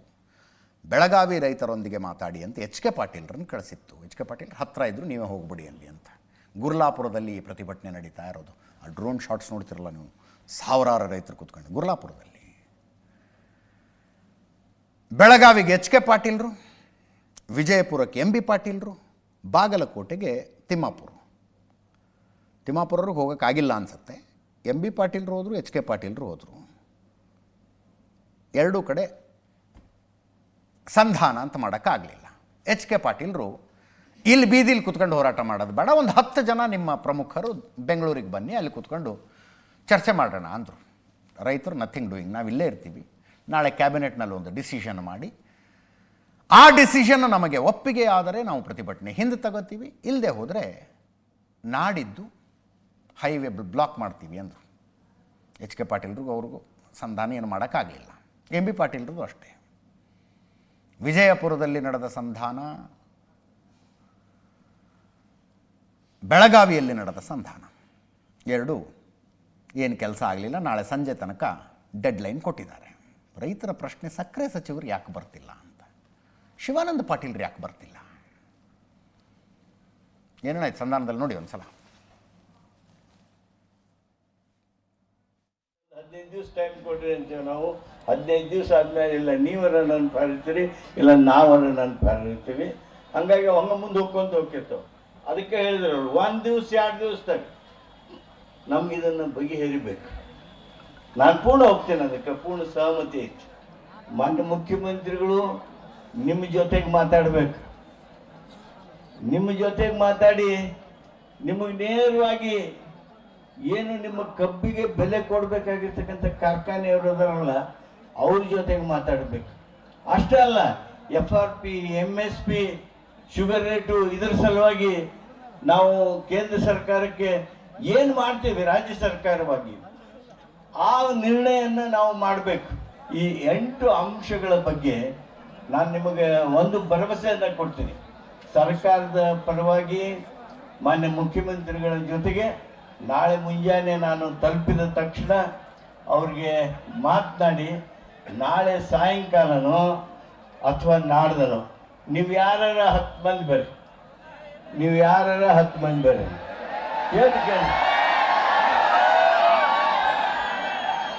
ನೀವು ಯಾರ 10 ಮಂದಿ ಬರ್ರಿ, ಇಲ್ಲ 20 ಮಂದಿ ಬರ್ರಿ. ನಿಮ್ಮನ್ನ ಮುಖ್ಯಮಂತ್ರಿಗಳನ್ನ ಯಾರು ಹೊಂಟ ಸುಮಾರು ಏನ್ರಿ ಕೇಳತ್ತ ಹೇಳಿ ಕೇಳಕ್ಕಾಗತ್ತೇನೋ. ಒಮ್ಮೆ ಒಂದು 15 ನಾಳೆ ಕ್ಯಾಬಿನೆಟ್ನಲ್ಲಿ ಚರ್ಚೆ ಮಾಡ್ತೀವಿ. ಚರ್ಚೆ ಮಾಡಿ ಎಲ್ಲ ಎಚ್ ಕೆ ಪಾಟೀಲ್ರು ಎಲ್ಲ ಸಚಿವರು ಇರ್ತಾರೆ, ಎಲ್ಲ ಶಿವಾನಂದ ಪಾಟೀಲ್ರು ಇರ್ತಾರೆ. ನಾವೆಲ್ಲರೂ ಕೂಡ ಚರ್ಚೆ ಮಾಡಿ ಇವತ್ತು ರಾಜ್ಯ ಸರ್ಕಾರದಿಂದ ಏನಾಗಬೇಕು, ಕೇಂದ್ರ ಸರ್ಕಾರದಿಂದ ಏನಾಗಬೇಕು, ಮತ್ತು ಅತಿ ಶೀಘ್ರದಲ್ಲೇ ಇವತ್ತು ಪ್ರಧಾನಮಂತ್ರಿಗಳಿಗೆ ಸಮಯ, ಬಿಹಾರ್ ಚುನಾವಣೆ ಅಂತದ ಯಾವಾಗ ಮುಗಿತದ ಗೊತ್ತಿಲ್ಲ ನನಗೆ. ನಾಳೆ ನಾವು ಕ್ಯಾಬಿನೆಟ್ನ ನಾವು ಡಿಸೈಡ್ ಮಾಡ್ತೀವಿ. ಸುಮ್ಮನೆ ನಾವು ರಾಜಕೀಯ ಮಾಡಕ್ಕೆ ಬರೋದಿಲ್ಲ. ಯಾಕಂದ್ರೆ ಪ್ರಧಾನಮಂತ್ರಿಗಳು ಬಿಹಾರ್ ಎಲೆಕ್ಷನ್ ಆದಾಗ MP ಪಾಟೀಲ್ ಹೇಳಿದ್ರೆ ಪಾತ್ರ ಅದು ಬೇಡ. ಬರೀ ವಿಜೇಂದ್ರ ಅವ್ರು ಬಂದು ಇಲ್ಲಿ ನಮಗೆ ಇದು ಮಾಡಿ ಹೇಳಿದಾರೆ, ಅವ್ರದ್ದು ಜವಾಬ್ದಾರಿ ಅದ, ಅಧ್ಯಕ್ಷ ಅದಾರ, ಅವರು ಬಂದು ಹೇಳ್ಬೇಕಾಗ್ತದೆ. ಎಲ್ಲ ನಾವು ಮಾಡ್ತೀವಿ, ಅವ್ರದ್ದು ಅವ್ರು ಮಾಡ್ಬೇಕಾಗ್ತದೆ. ಮಾಡಿಸ್ತೀವಿ ನಾವು, ಅದನ್ನೆಲ್ಲ ಮಾಡಿಸ್ತೀನಿ ಅಂತ ಮಾತನ್ನು ಹೇಳಿ ರಾಜ್ಯ ಒತ್ತು ಒಳ್ಳೇದ. ಪಂಚಪ್ಪನ ಹೇಳ್ತೇನೆ, ನಾನು 100ಕ್ಕೆ 100 ಒಪ್ತೀನಿ. ಪಂಚಪ್ಪನ ಹೇಳ್ತಾನೆ 100ಕ್ಕೆ 100 ಒಪ್ತೀನಿ. ಎರಡೂ ಸರ್ಕಾರಗಳು ತುರುಸು ಮಾಡಬೇಕಾಗಿದ್ದನ್ನ ಎರಡೂ ಸರ್ಕಾರಗಳು ತುರುಸು ಮಾಡುವಂತ ಕೆಲಸ ನಮ್ಮ ರಾಜ್ಯ ಸರ್ಕಾರ ನಾವು ಲೀಡ್ ತಗೋತೀವಿ. ನಾಳೆ ನಾನು ರೈತರಲ್ಲಿ ವಿನಂತಿ ಮಾಡ್ತೀನಿ, ನೀವು ಬಂದರೆ ಬೆಂಗಳೂರಿನಲ್ಲಿ ಅಕ್ರಾಸ್ ದಿ ಟೇಬಲ್ ಕಾರ್ಖಾನೆ ಮಾಲೀಕರನ್ನು ಕರಿತೀವಿ, ನೀವು ಬನ್ನಿ. ಮತ್ತು ಹೆಚ್ಚು ಕಡಿಮೆ ಆದರೆ ಅಲ್ಲೇ ಮುಖ್ಯಮಂತ್ರಿಗಳಿರ್ತಾರೆ, ಹೋಗಿ ಅವರನ್ನು ವಿನಂತಿ ಮಾಡ್ಕೊಳ್ಳೋಣ. ಆ ಪ್ರಯತ್ನ ಕೂಡ ನಾವು ಮಾಡೋಣ. ಕಲ್ಲು ತೂರಾಟ ನೋಡಿ ಪಾಪ ಕಾರ್ಖಾನೆ ಮಾಲೀಕರ ಕಾರ್ಖಾನೆ ಕಲ್ಲು ಹೊಡೆದ್ರೆ ನಮಗೆ ದುಡ್ಡು ಸಿಗ್ತದೆ ಅನ್ನೋದು ಸರಿಯಲ್ಲ. ನಾವು ಕಾರ್ಖಾನೆ ಮಾಲೀಕರನ್ನು ಬಂದ್ ಮಾಡಿ ಮನವೊಲಿಸ್ತಕ್ಕಂಥ ಪ್ರಯತ್ನ ಮಾಡೋಣ, ಅದನ್ನು ನಾನು ಒಪ್ಕೊಳ್ತೀನಿ. ಅದೇ ನಾನು ಎಲ್ಲ ರೈತ ಮುಖಂಡರಲ್ಲಿ ಮನವಿ ಮಾಡ್ತೀನಿ, ನಾವು ಇಲ್ಲಿಗೆ ಇದನ್ನು ನಿಲ್ಲಿಸಿ ಸಂಘರ್ಷ ಬಿಟ್ಟು ಸಾಮರಸ್ಯದ ಮೇಲೆ ಪರಿಹಾರ ಕಂಡುಕೊಳ್ಳೋಣ. ರೈತರ ಹತ್ರ ಲೆಕ್ಕಾಚಾರ ಇದೆ. ಒಂದೇ ಜಮೀನಿನಲ್ಲಿ ಬೆಳೆದ ಕಬ್ಬು ಕರ್ನಾಟಕದೊಳಗಿನ ಫ್ಯಾಕ್ಟ್ರಿಗೆ ಹೋದರೆ ಒಂದು ರೇಟು, ಮಹಾರಾಷ್ಟ್ರದೊಳಗಿನ ಫ್ಯಾಕ್ಟ್ರಿಗೆ ಹೋದರೆ ಇನ್ನೊಂದು ರೇಟು ಅಂದರೆ ಹೆಂಗೆ ಅಂತಾರೆ ಅವರು.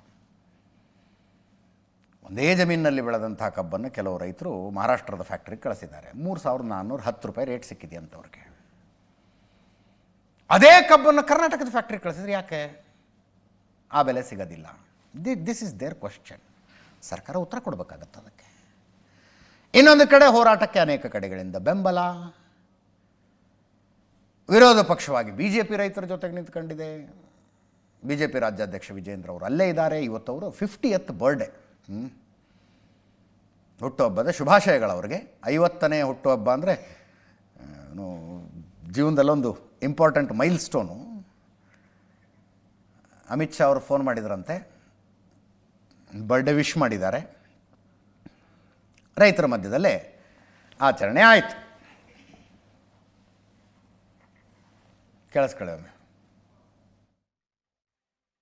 जी प्रणाम सर, थैंक यू, प्रणाम sir, thank you sir, thank you. हाँ सर, इधर बेलगाम में प्रोटेस्ट चल रहा है सर फार्मर्स का। पिछले 6 दिन से उन्हीं के साथ हूँ सर, कल से।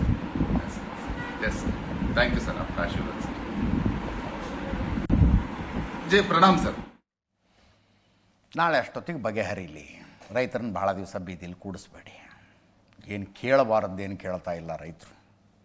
ತಮ್ಮ ಬೆವರಿಗೆ ಬೆಲೆ ಕೇಳ್ತಾ ಇದ್ದಾರೆ ಅಷ್ಟೇ. 3,400 ರೂಪಾಯಿ ಕಡಿಮೆ ಮಾಡ್ಕೊಂಡಿದ್ದಾರೆ.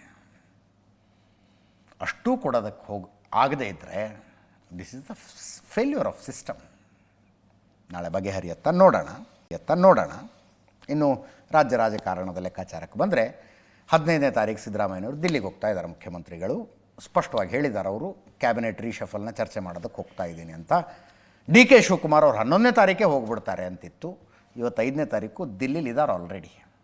ಆದರೆ ಮೇಕೆದಾಟು ಪ್ರಕರಣದ ಬಗ್ಗೆ ವಕೀಲರೊಂದಿಗೆ ಚರ್ಚೆ ಮಾಡುವುದಕ್ಕೆ ಹೋಗಿದ್ದಾರೆ. ಅವರು ಹೇಳ್ತಾ ಇರೋದು ವಕೀಲರ ಜೊತೆಗೆ ಚರ್ಚೆ ಮಾಡೋದಕ್ಕೆ ಹೋಗಿದ್ದಾರೆ. ಮೇಕೆದಾಟು ಕೇಸ್ 13ನೇ ತಾರೀಕು ಬರ್ತಾ ಇದೆ. ಇವತ್ತು 5ನೇ ತಾರೀಕು, ನೆನಪಿಟ್ಕೊಳ್ಳಿ. ದೆಹಲಿಯ ಕರ್ನಾಟಕ ಭವನದಲ್ಲಿ ವಕೀಲರ ಜೊತೆಗೆ ಒಂದು ಸಭೆ.